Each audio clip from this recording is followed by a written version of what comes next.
Hello everyone, my dear students of first year. Today we will start our unit number 3 vector spaces. So here in vector spaces, first we define some notations. We use here the notation R for set of real numbers.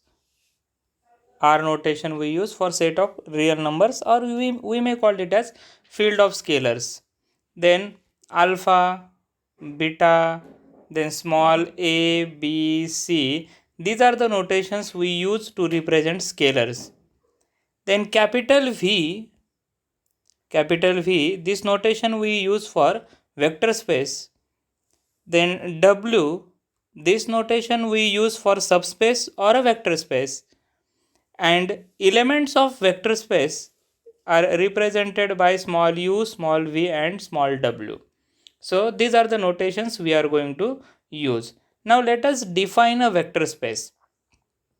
Vector space means it contains two operations. One is addition and second one is scalar multiplication. So let us define it.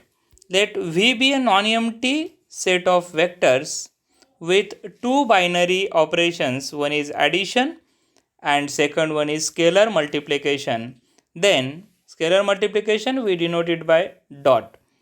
Then V is called vector space over R means field if and only if and only if V satisfies some conditions, and that conditions are 10 properties here, or 10 conditions are satisfied by V, then we can say that V is a vector space. If any one of these property is not satisfied, then we can say that V is not a vector space. So when V is a vector space, 10 properties are there or 10 conditions are there. Suppose if I take a 3 elements u, v, w belongs to V and alpha, beta are the scalars, then the first condition is u plus v belongs to V. Means if I have two elements in V, then their addition also belongs to V. Second one is if u plus v is equal to v plus u, means commutative. U plus v is equal to v plus u, then we can say that V is closed under addition, then V is vector addition is commutative. These are the twos. Then third one is associative law, means u plus v plus w is equal to u plus v plus w. Means here 5 properties for addition and 5 properties for multiplications we have to write. Out of that, 3 properties we have discussed. What are that? The first one is addition, u plus v belongs to V. Second one is commutative, that is u plus v is equal to v plus u.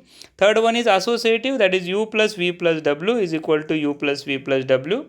Correct? Now fourth one is the identity. Means there exists an element 0 belongs to V. 0 means not 0 element. 0 means identity elements. It has some value. You may take right now you may take 0, no problem. But 0 is one element in V. We will see in examples what is that element and what we have to do for that case. So there exists an element 0 belongs to V such that u plus 0 is equal to u. And this is true for all elements of V. Correct? This is the fourth property. And now fifth property for addition is for each and every element of u belongs to V, there exists minus u belongs to V such that u plus of minus u is equal to our 0 element.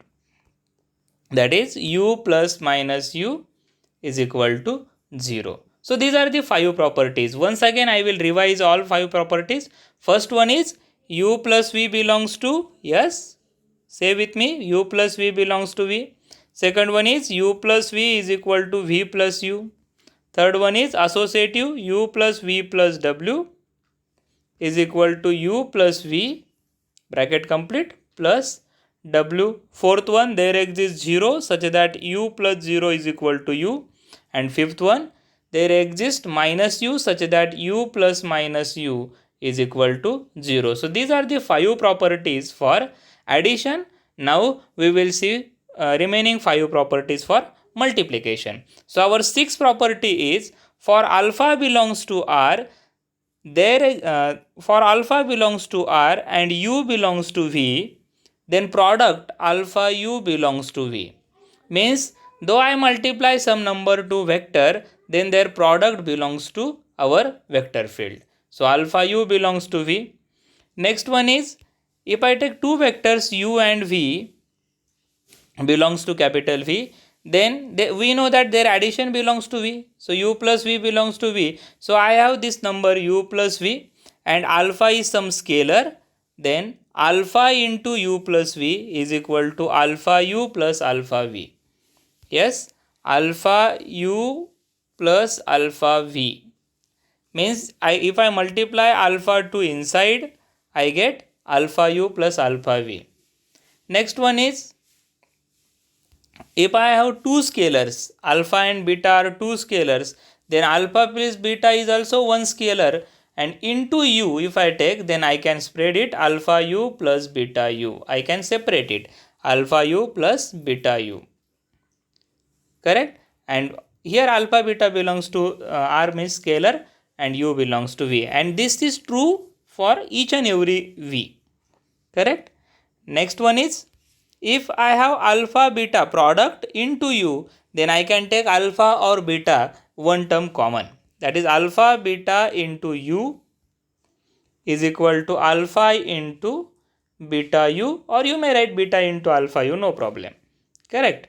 So, and last property is again multiplicative identity. We call it as multiplicative identity. That is, there exists one belongs to R such that 1 into U is equal to U. You may think that sir, what is the new in this, because always 1 into U is U. होतं, बरोबर आहे, पण काही प्रॉब्लेम्समध्ये identity exist नाही होत. So no problem, 1 into U is equal to U. So these are the 10 properties. So once again I will tell you, first 5 properties you know. From the 6th property we will repeat it again. For U and alpha, I have alpha U belongs to V. I must have this. Then alpha must be spread over addition. Alpha into U plus V is equal to alpha U plus alpha V. Then alpha plus beta into U is equal to alpha U plus beta U. And then alpha beta U is equal to, we can take alpha common, alpha into beta U. And last one, multiplicative identity, 1 into U is equal to U. Let us take one example to understand this concept. Here the example is V is equal to, matrix is given, in fact a column vector is there, xy only, xy such that, what is that, y is equal to 5x.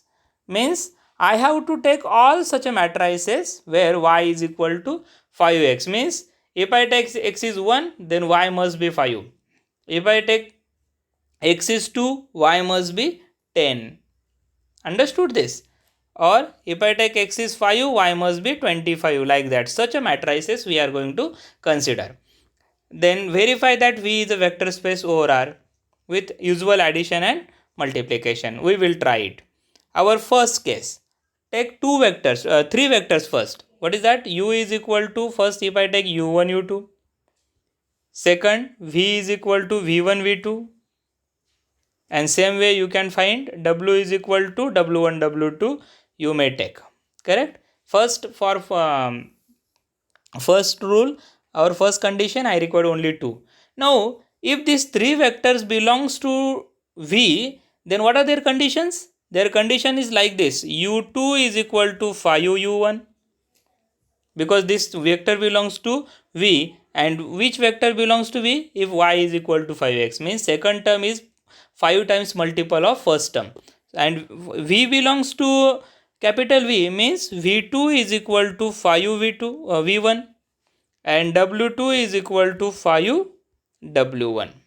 Right? So if these conditions are satisfied, then we can say that these vectors belongs to V. Understood it? Here instead of U1 U2 V1 V2, in this problem xy given, so we can take in terms of xy, no problem. So here x1 y1, x2 y2, so I get y1 is equal to 5x1, y2 is equal to 5x2. Understood it? Now u plus v. When I say that u plus v belongs to v, if it satisfies same conditions, means second element of u plus v must be 5 times multiple of first element of v. Correct? We will try it. So here u plus v means x1 y1 and x2 y2. Add these two. So I get x1 plus x2, y1 plus y2. So what must I have? Yes, I must have y1 plus y2 is equal to 5 times x1 plus x2. Correct? For that, we have here y1 is equal to 5x1 and y2 equal to 5x2. You can substitute here 5 common, you will get the directly the answer. y1 plus y2 is equal to 5x1 plus 5x2. So I get 5 times x1 plus x2, 5 times x1 plus x2. Therefore, it belongs to v. Means u plus v belongs to v. First condition satisfied. Try for the second one. U plus v is equal to v plus u. Yes, we can write x1 plus x2 as x2 plus x1. y1 plus y2 as y2 plus y1. So, v plus u. Second condition satisfied. Now third. Try for third. That is u plus v plus w. First take v plus w. Then add u. And in that, I get here x1 plus x2 plus x3, like that, this term, y1 plus y2 plus y3, correct? Now, I can shift the bracket. Instead of this bracket, I take here x1 plus x2 in one bracket, y1 plus y2 in another bracket. So, I get u plus v plus w easily. Understood? Okay. Now, fourth one. Take simply 0, 0. We know that 0 is multiple of 0. 0 is equal to, I can write 5 into 0. So, no problem. Correct? So, there exists 0 belongs to v such that u plus 0, x1, y1 plus 0, 0 is equal to x1, y1 and is equal to u. Now, if x1, y1 is there, then I can find minus u, minus x1 minus y1.